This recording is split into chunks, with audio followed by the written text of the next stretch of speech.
My wife ran out of our house crying, left our 3 daughters staring at the front door, ignored me for 3 straight days, and by the time I forced the truth into the open, I found out she hadn't fled a nervous breakdown. She had fled because the man she'd been sleeping with for years had just died, and her whole family already knew. 3 days ago, I was living what I thought was the most boring kind of happy life. I'm 40. My wife Melissa is 39. We've been together since high school, married for 17 years, and we have 3 daughters, Tessa, Naomi, and Claire. We were the couple people joked about when they wanted to make fun of stability. No drama, no big fights, no broken furniture, no screaming matches in the driveway, none of that. We were predictable in the best way. Dinner together, school drop-offs, dance recitals, grocery runs, inside jokes that started when we were teenagers and somehow never got old. That's why what happened Monday made no sense. Melissa came through the front door after work looking like she couldn't breathe. She was crying so hard she could barely stand up. She went straight to our room, yanked open drawers, threw clothes into a bag with both hands shaking, and wouldn't answer a single question. Tessa followed her, asking, "Mom, what's wrong?" I was right behind her. Melissa wouldn't look at either of us. She zipped the bag, grabbed her keys, and bolted. No explanation. No, I need a few days. No, tell the girls I love them. Just sobbing, the slam of the door, and her car tearing out of the driveway. That first night, I told myself there had to be some explanation that would make this feel less insane. Maybe someone at work died. Maybe she'd had some kind of breakdown. Maybe there was something medical going on that I didn't understand yet.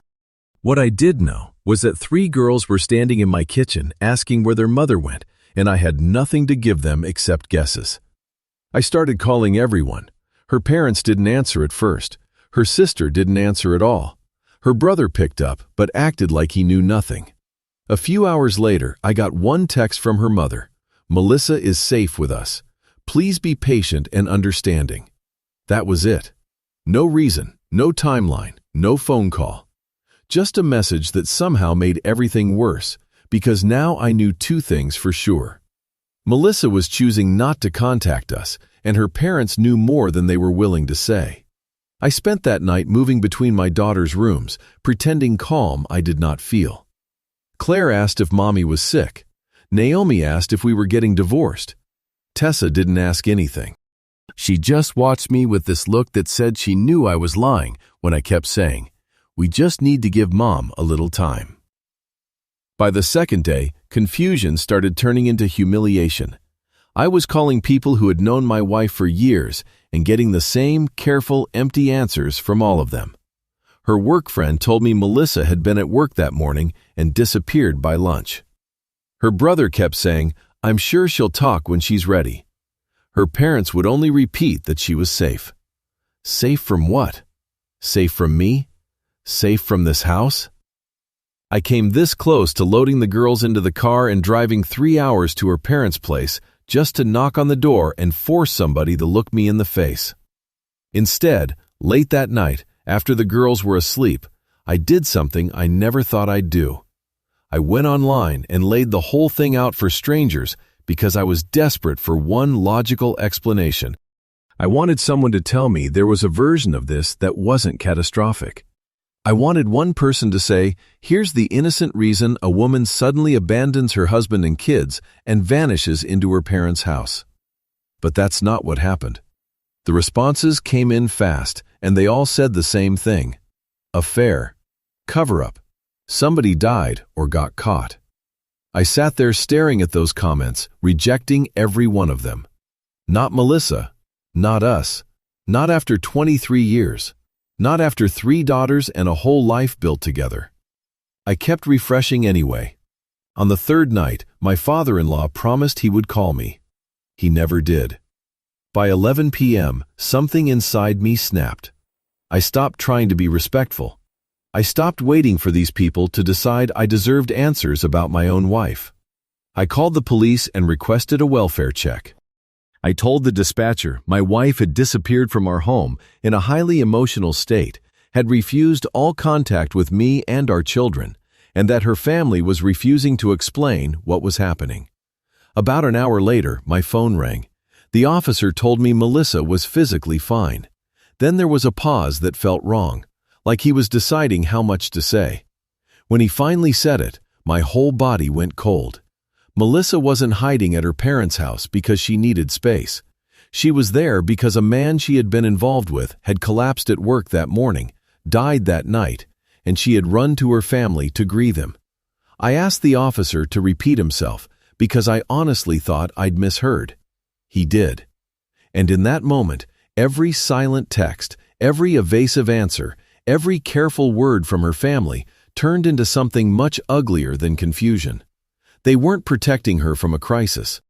They were protecting her affair from me. I wish I could say I handled that phone call like an adult. I didn't. I hung up, sat on the edge of our bed, and just stared at the wall like my brain had shut down to keep me alive. I think I stayed there for 20 minutes, maybe longer. The house was quiet, the girls were asleep upstairs, and I was sitting in the room Melissa and I had shared for 17 years, realizing my marriage had not ended in one moment. It had been ending behind my back for years, and I had been the last person to know. What made it worse was how fast everything started clicking into place once I let myself stop denying it. The silence from her parents, her sister disappearing, the careful wording, the fact that nobody sounded shocked, nobody sounded confused, they sounded managed. That meant this wasn't just my wife cheating on me. This was my wife cheating on me while her family helped her keep it buried. The next morning, I had to get 3 kids ready for school while feeling like my chest had been crushed in overnight. I made breakfast I don't remember making, signed a school form Naomi handed me, found Claire's missing shoe in the laundry room, and answered normal questions in what I hoped sounded like a normal voice. Tessa knew better. She waited until the younger 2 went outside to get in the car, then stood in the kitchen looking at me and said, "Dad, what did the police say?" I told her she didn't need to worry about adult problems, and she gave me this look that made me feel even smaller. She said, "Mom didn't leave us for no reason. You know something." I didn't tell her everything, but I told her enough to explain that her mother had lied to us and that I needed a little time before I could figure out what to say to all 3 of them. Tessa didn't cry right away. She just nodded once, like part of her had already guessed the answer, then asked the question I had been trying not to hear out loud. "Was there someone else?" I couldn't lie to her face. I said yes, and she turned away from me and pressed both hands against the counter like she needed something solid to hold on to. That day moved like a bad dream. I went to work because I didn't know what else to do, but I barely got through it. I read emails without understanding them. I walked into a meeting and forgot why I was there. Every few minutes I'd think about Melissa at her parents' house grieving another man, while our daughters were sitting in school not knowing their family had just split open. By lunch, rage started mixing with the shock.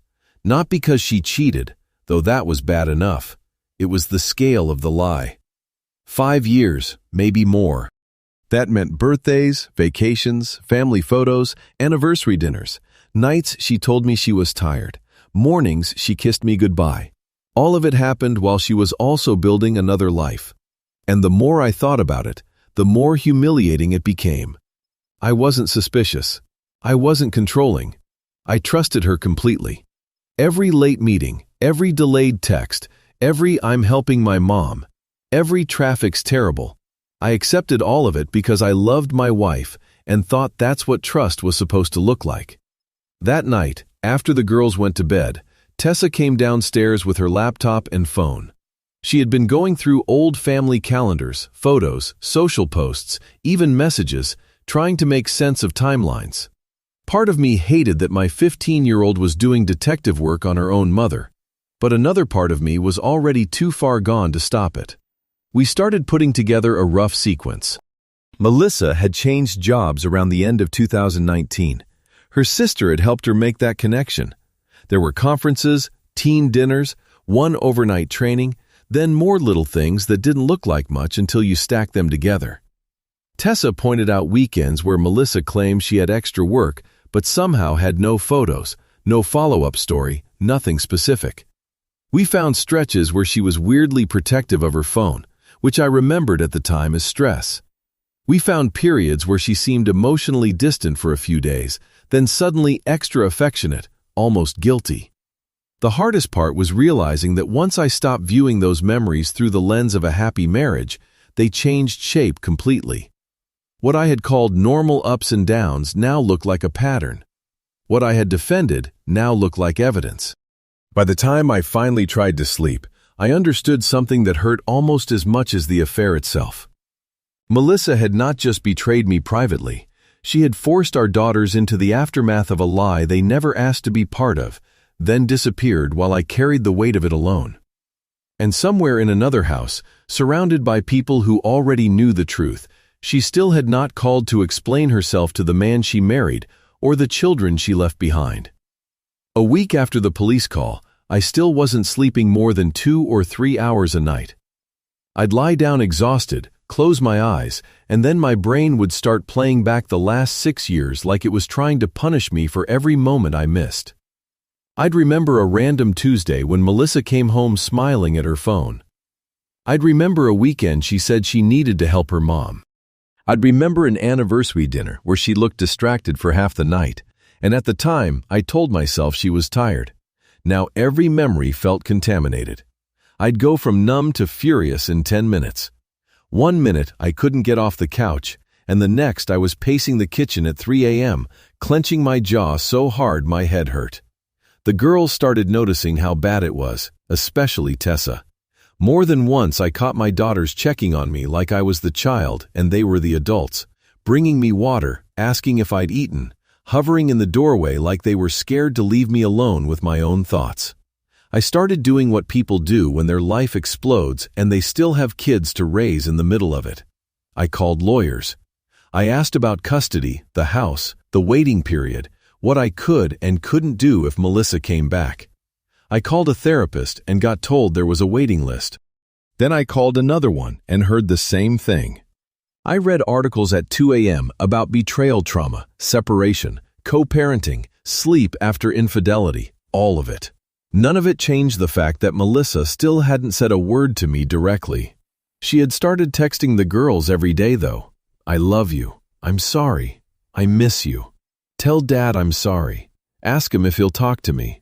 The messages made me angrier than silence had, because they felt like she was trying to use the girls as a bridge back into the house without having to face me first. Tessa showed me every text. Naomi did too. Claire still wanted to answer her, which broke my heart because she was 11 and still hoping love would make this make sense. I never told them what to say. I just watched my daughters carry emotional weight their mother should have been carrying herself. Then her parents showed up unannounced on a Sunday afternoon. They spent a few minutes hugging the girls, talking too brightly, acting like this was a tense family misunderstanding instead of a 5-year deception that had gutted our home. After that, they asked if they could speak to me privately. We sat at the kitchen table, and within 5 minutes I understood exactly why they were there. Melissa wanted to come home, but she was afraid. Afraid of the girls' anger. Afraid of what I'd say, afraid to face the damage. Her mother kept using words like healing and grace and family. Her father was quieter, but every so often he'd ask some version of the same question. Are you thinking of ending the marriage? It was all so transparent it almost insulted me. They weren't here because they suddenly respected me enough to tell the truth. They were here because Melissa had become their problem, and they wanted her back in my house where I could deal with the fallout instead of them. I let them talk, nodded in the right places, and lied straight to their faces. I told them I hadn't made any permanent decisions yet. That part was false. I already knew I was divorcing her. What I didn't know was how much of the truth I could still pull out of her before it became a legal fight and a colder, uglier war. So I gave them one condition. I said Melissa could come home when she was ready to sit down with me face to face and tell me everything herself, from the beginning to the end, with no more lies and no more hiding behind her family. After that, she needed to sit down with the girls and apologize to them directly for abandoning them without a word. Her mother didn't like that. I could see it in her face immediately. She wanted a softer landing for her daughter, Some version where Melissa drifted back in and everybody slowly pretended this had happened to the family instead of because of her choices. But I stayed calm and repeated myself. No vague apologies through text, no indirect messages, no sending her parents to test the temperature. If Melissa wanted back into this house, she needed to look me in the eye and own what she had done. They left without agreeing to much, but I knew the message would get back to her. For the first time since this started, I felt like I had done something besides react. It wasn't peace, it wasn't closure. But it was a line, and I needed one. Because something told me once Melissa walked back through that front door, whatever was left of the old life would be gone for good. Melissa came home almost 3 weeks after she ran out of the house, and somehow that was worse than the silence. At least during those 3 weeks, I could keep telling myself the real confrontation was still ahead of me. That eventually she would walk in, sit down, and give me the truth in a way that made the nightmare feel contained. Instead, she walked through the front door carrying a tote bag and a small overnight case like she'd just been away for a long weekend. For 17 years, when she got home, I kissed her hello without thinking. That was just our routine. This time, she stepped toward me like she expected the same thing, maybe not a kiss, but some version of familiar. I moved back before she could touch me. She froze for a second, then gave this tiny nod like she understood. The girls were standing in the hallway pretending not to stare. Nobody said welcome home. Nobody said anything really. The whole house felt tight, like even the walls knew this wasn't a reunion. I waited until she put her things down, and the younger girls went upstairs before I asked for what I had already told her parents I required. I said, "Sit down and tell me everything." I didn't yell it. I didn't make a scene. I just stood in the kitchen and said the one thing I had been waiting weeks to say. Melissa didn't even sit. She stayed standing by the counter with both hands wrapped around the strap of her bag and said she wasn't ready. That was it. Not "I'm sorry," not "I know I owe you answers," just "I'm not ready." I reminded her that this was the condition. If she wanted to come back into this house, she needed to explain why she abandoned her family, why our daughters went to bed for nearly 3 weeks not knowing if their mother even cared enough to call. She kept staring down at the floor. Same answer, not ready. Something in me cracked right there, not because I was shocked, but because I realized she had walked back into our home, still expecting control, still expecting time, still expecting all of us to shape ourselves around her comfort. So I stopped waiting for her confession and gave her the truth myself. I told her I knew about Victor. I knew it had been going on for years. I knew her sister helped bring him into her life. I knew her family had covered for her. I knew she ran to her parents' house because he died and she was grieving him, not because she was protecting our daughters from some emotional breakdown. As I talked, I watched her face change. That was the first real response I'd gotten from her since this all blew up. Her eyes widened. The color drained out of her face. She looked less like someone caught in a lie and more like someone who had just realized how much of the lie was already dead. I told her I wanted a divorce. I thought that would finally force something out of her. Anger, denial, tears, a speech, a defense, anything. Instead, she just stood there in total silence, staring at the tile like the floor could save her. 5 full minutes passed like that. I'm not exaggerating. 5 minutes of me standing there waiting for my wife of 17 years to say one honest sentence and getting nothing. That silence hurt more than I expected. It made everything feel even cheaper. I asked her what I had done to lose her. I asked if she had ever loved me the way I loved her. I asked if he had really been worth blowing up 3 daughters' lives. I asked calmly, and that was the worst part. I wasn't raging by then. I was just tired and broken and trying to understand how someone I had built my entire adult life with could look me in the face and refuse me even the dignity of an explanation. She said nothing. Then I heard movement upstairs. Tessa had been listening. She came down fast, furious, and the moment she saw her mother standing there mute while I was asking those questions, whatever hope she had left evaporated. She lit into Melissa with a level of anger I had never heard from her before. I stepped in too late. Melissa turned and rushed upstairs, locked herself in our bedroom, and stayed there the rest of the night. The whole house felt wrecked after that. The younger girls cried. Tessa shut down completely.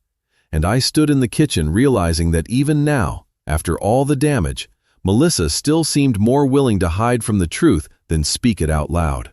For the next 2 weeks, Melissa and I lived in the same house without actually living together. She slept in our bedroom. I moved into the guest room. During the week, we crossed paths in kitchens, hallways, and doorways, speaking in short, careful sentences like coworkers forced onto the same shift. On Fridays, she usually left before I got home and stayed at her sister Erin's place until Sunday night. That became the rhythm. The girls and I would have 2 days where the air in the house felt lighter. Then Sunday evening would come and we'd hear her car pull in and everything would tighten again. Tessa stopped speaking to her almost completely. Naomi answered questions if she had to, but kept her distance. Claire was the only one who still made little attempts, asking if Melissa wanted tea, asking if she was okay, trying to keep some thread from snapping all the way. Watching that made me feel two opposite things at once. Part of me was proud that Claire still had a soft heart. Another part of me hated that an 11-year-old was doing emotional work her mother should have been doing herself. I tried to stay disciplined. That became my whole strategy. Be civil.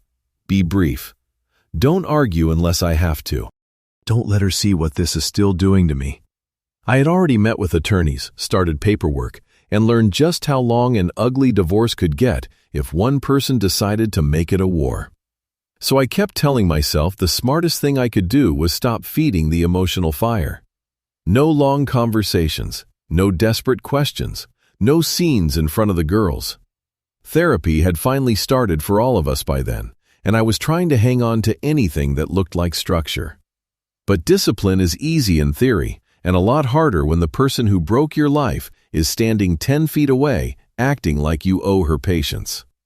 Melissa spent that week moving in and out of my orbit, overly careful, overly polite, almost fragile.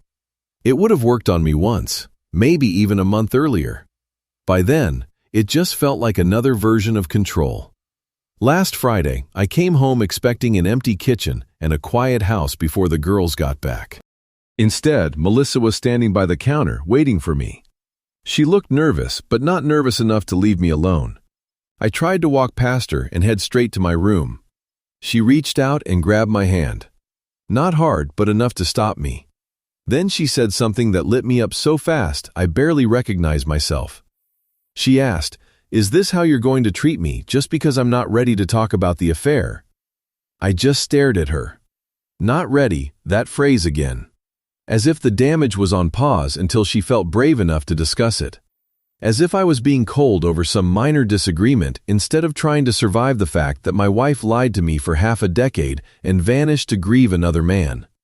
The girls weren't home yet, and for the first time since she came back, I stopped holding it in. I told her exactly what this had done to me. Not cleanly, not calmly, but honestly. I told her I wasn't eating right, wasn't sleeping, wasn't functioning. I told her I screamed into pillows because I didn't know where else to put the rage.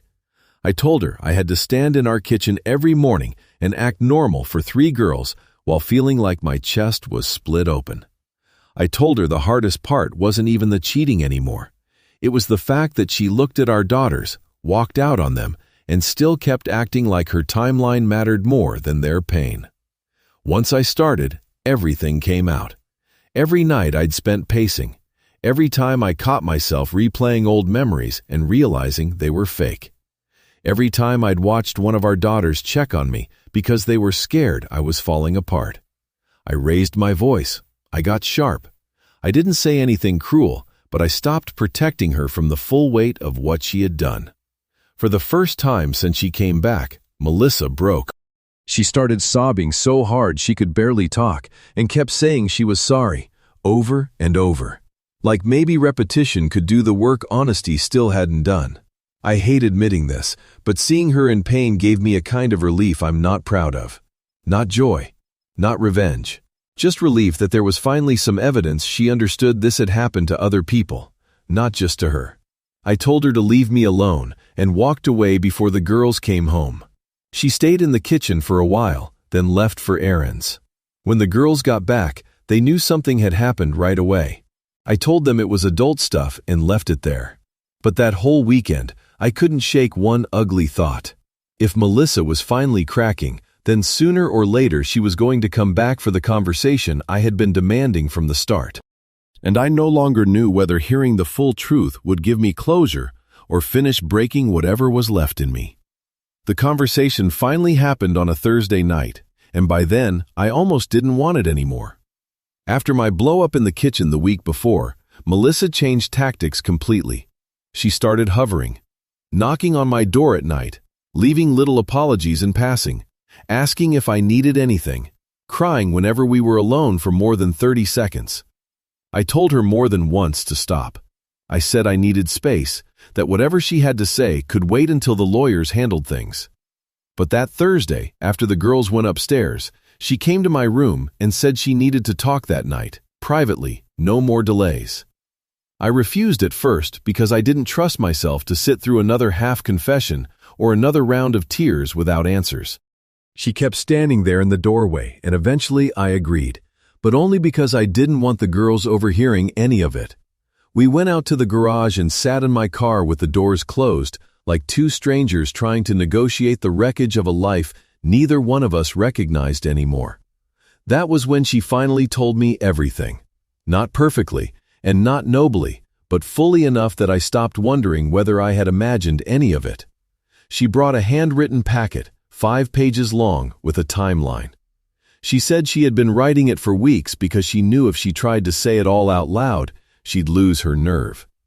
Aaron had introduced her to Victor in late 2019 as a professional contact. He was established, well-connected, and he helped Melissa land the job she wanted. Once she started there, he began texting her, then flirting, then crossing lines she should have shut down immediately. Instead, she responded. By early 2020, it had turned physical. She told me she confessed it to her sister almost right away and said she wanted to tell me, but Aaron talked her out of it and told her she could bury it, treat it like a mistake, move on. Then the lockdowns happened, and for a short while, the affair paused because everybody was home. But once things opened back up, Victor reached out again, and Melissa answered. After that, it became a hidden second relationship stretched across years, built on lies so ordinary I had never thought to question them. Work trips, traffic, shopping, time with her parents, extra office hours, girls' weekends. Every one of those excuses now had a body attached to it. A hotel room, a restaurant, a parking lot, a phone call I never heard. The worst part was not the timeline. It was listening to my wife explain the mindset that made it possible. She said she got addicted to the escape. Victor was older, divorced, had money, had freedom, and made her feel like she wasn't just somebody's wife or somebody's mother. He promised trips, nicer things, a different kind of life. She said family life started feeling repetitive to her, too predictable, too full of obligations that never stopped. Same meals, same schedules, same conversations, same routine. While I was hearing that, I kept thinking about all the years I thought routine was another word for loyalty. I thought building a life together was the point. I thought the ordinary parts were what proved the love was real. Sitting there in the dark garage, hearing her describe boredom like it justified gambling our daughter's stability, did something cold to me. I cried, which I didn't want to do in front of her, but there was no stopping it by then. She kept saying she loved me, that she had always loved me, that she hated herself, that she would do anything to save the marriage. I let her finish because I needed to hear it all before I answered. Then I asked the only question that mattered.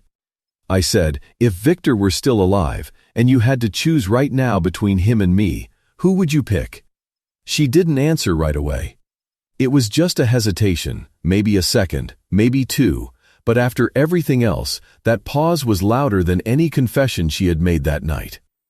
Then she said she would choose me. I looked at her and knew I didn't believe it. If she had really been all the way back with me, there would not have been a pause. There would not have been a calculation. So I told her the truth as clearly as I could. I said that hesitation was exactly why the marriage was over. Not just because she had cheated, not just because she lied, but because even now, after death, exposure, shame, and watching her family collapse, part of her was still answering the question honestly in her own head and trying to give me a different version out loud. She cried harder after that, but I was done chasing explanations.